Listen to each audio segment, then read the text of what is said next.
지금 경찰이 실수다라고 하면서 제가 계속 문자 메시지 보냅니다. 기자들 앞에서 너 해명해라. 기자들한테 주세요. 그분들이 그러니까 수사 기밀이래.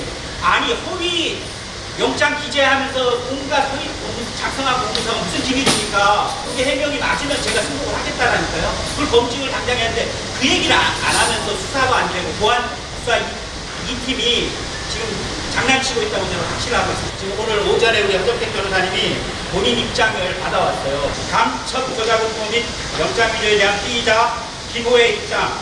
저는 2002년부터 통일부에 북한 접촉 등을 제출하고 북한 경제 협력 사업을 공개적으로 진행해온 사업가입니다. 영장에 제시된 방과단체 구성원 박두호 및 중국 중개인 양성일은 제가 2007년부터 통일부에 공식적으로 접촉 신고를 한 대상이며 그 과정에서 공개 만남을 진행한 북한 프로그램 개발자였습니다. 그 이후 10년 이상 중국 법인을 중개로 하여 서로가 제3자 무역의 형식으로 북경에서 저의 얼굴 인식 프로그램 등을 개발해 왔습니다. 그런 프로그램 개발자 박두호를 영장에서는 방과단체 구성원으로 저에게 지령을 내리는 공작원으로 규정하고 있습니다. 박두호는 현재 김일성대학 정보기술연구소장으로 각종 북 언론 매체 등에 공개 소개되고 있으며 구글 에릭 슈미치 회장이 사업차 평양을 방문했을 때 직접 영접을 하고 만난 것으로 알려지고 있습니다. 이렇듯 박두호 소장은 공개적이고 아주 유능한 이학 박사이며 전문가입니다.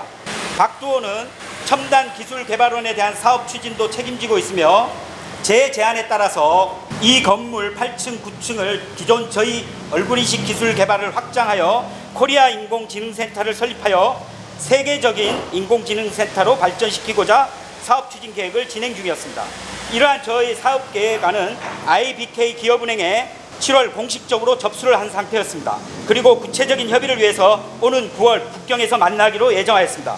이렇듯이 박두호 소장과 저는 철두철 및 기술교류 협력 및 경제사업의 관계이지 군사기밀 등에 대한 지령을 주고받을 관계가 아닙니다.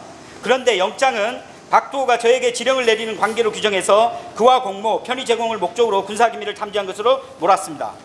이러한 명백한 조작 의도는 심지어 국가기관의 영장을 위조해서 조작 증거를 적시하는 데서도 나타나고 있습니다. 체포된 피의자가 경찰 제공 스마트폰을 통해서 그 긴급한 상황에 내 체포를 알리고 증거를 인멸하라는 듯한 알 수 없는 내용의 영문 메시지를 발송했다는 것입니다. 저는 그런 문자를 발송한 적도 없고 이는 불가능한 일입니다. 또한 이는 담당자의 우발적인 단순 실수가 절대로 될 수 없습니다. 이러한 조작은 법치국가 문명국가에서 있을 수 없는 일입니다.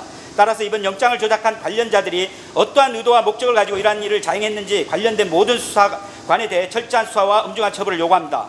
이들이 바로 국가보안법을 악용하여 없는 간첩도 조작하는 세력입니다. 이들을 철저하게 조사하면 나와 박두호를 공작관계로 엮으려는 음모의 배후 세력이 밝혀질 것입니다.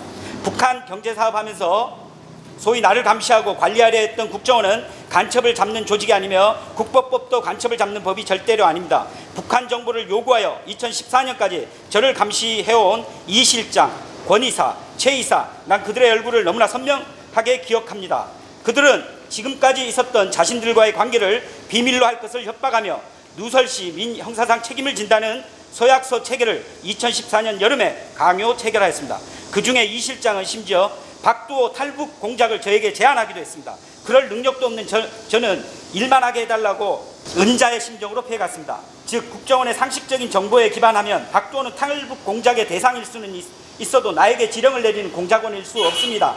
당시 그들은 또한 범민련, 통진당을 간첩이 함약하는 조직이라는 시각으로 규정하고 나의 옛 인맥에 대한 접근을 요구하기도 했습니다. 죽으면 죽었지 그럴 수 없었던 저는 더욱 그들과 멀리하고 살았습니다. 당시 전후로 해서 이석기 사건과 유우성 사건 등이 발생한 것으로 봐서 이들은 이러한 조작 사건에도 깊숙이 연루되어 있을 것으로 추정합니다.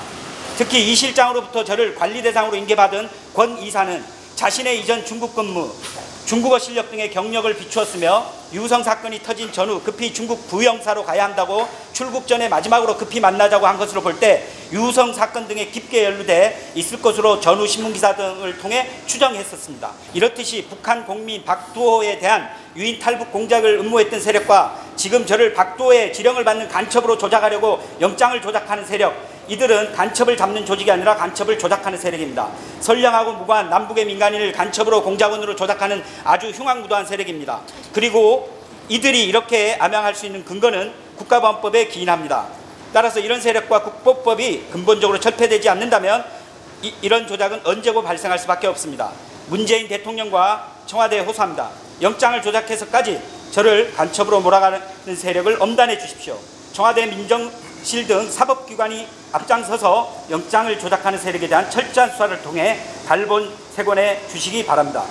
이러한 세력이 있는 한 남북 화해가 꼭 필요한 지금 이 시기에도 음지에서 발톱을 갈며 선량한 국민을 대상으로 간첩을 조작하고 위기를 조성해서 언제고 남북 화해를 저지하고 종북의 반동을 획책할 것입니다. 한 가지 더 말씀드릴 거는 2013년 1, 3월에 박도 씨에게 뭐 군사기밀을 전달했다라고 하는데 그런 적 없고요. 이분은 거의 1인 기업이기 때문에 그 위에 대기업과 중소기업이 있어요. 발주해서 제안을 받은 겁니다. 이런 제안을 일부 그 기술 영역 중에 일부 받은 것이고, 그리고 그 당시만 해도 국정원하고 관계가 있었고요. 그래서 이게 될 수가 없는 일이고, 그리고 박도 씨는 지금 공식적인 인물이기 때문에 그분을 왜 공작원으로 하면 말이 안 되는 겁니다, 사실. 그래서 이런 것들이 어쨌든 국가보안법이 있는 상황에서 끊임없이 위기를 조장하면서 문재인 정부하에서는 7조 1항과 5항에 대한 내사를 하지 말도록 하면서도 인력이 감축이 안 되다 보니까 요즘 뭐 페이스북을 통해서 북한산 명태를 파는 사람들을 대외무역법 위반으로 보안경찰이 부르질 않나 이렇게 경쟁을 하다 보니까 이 사안이 지금 7조가 없지 않습니까? 그러니까 오래도록 묵혀놓은 사건을 한번 박도의 지령을 받지는 않았는데 압수수색했더니 아무것도 없고, 그리고 이것이 이렇게 이슈화 될 줄을 몰랐던 거죠. 이슈화가 되니까 이게 영장이 청구가 안 되든가 이게 용두사미꼴이 됐을 때 보안경찰이 감당할 수 없었기 때문에 저는 날조를 한 거라고 생각합니다. 날조했고 이걸 실수로 하는데요. 말이 되는 소리를 하라는 게 제 입장이고, 인신구속과 관련돼서 이런 범죄가 개입됐을 수 있고 이런 영장 청구를 여러분들 용인하시겠습니까? 그리고 이거 지금 보시면 알지만은 이번 영장실질심사에서 판사가 뭐라고 했는지 한번 보십시오. 피해자로는 내가 이해할 수 있지만은 이것을 마치 적국의 기술을 어떻게 대한민국이 이용할 수 있냐라는 식의 얘기를 하면 미래에 앞으로 남북 그러면 정보기술 이용 안 할 겁니까? 예를 들어 북쪽에 인공위성 기술이 있으면 나로 발사하는데 도와주겠다 하면 그 적국 기술이라고 그럼 협력을 하지 않겠습니까? 그런 거 아니지 않습니까? 그리고 전혀 군사적인 기술과 관련된 상관없이 한 부분도 이렇게 어떻게 북의 기술을 돈을 주고 하청을 줄 수 있냐. 이게 판사들의 수준이라는 게 한심하고요. 그렇기 때문에 이런 사건이 만들어지면 끊임없이 국민들에게 종북몰이가 가능하고 당사자가 해명하기 어렵고 이렇습니다. 일단은 이 문제에서 기본적으로 영장 청구, 허위 청구 기재를 위해서 증거를 날조한 부분에 대해서 강력한 수사가 있어서 진상규명이 되고 나서 제발 이 사건 수사도 돼야 되고, 지금 뭐 증거인멸할 우려도 없고 아무것도 없어요. 당사자는 끝까지 투쟁할 겁니다.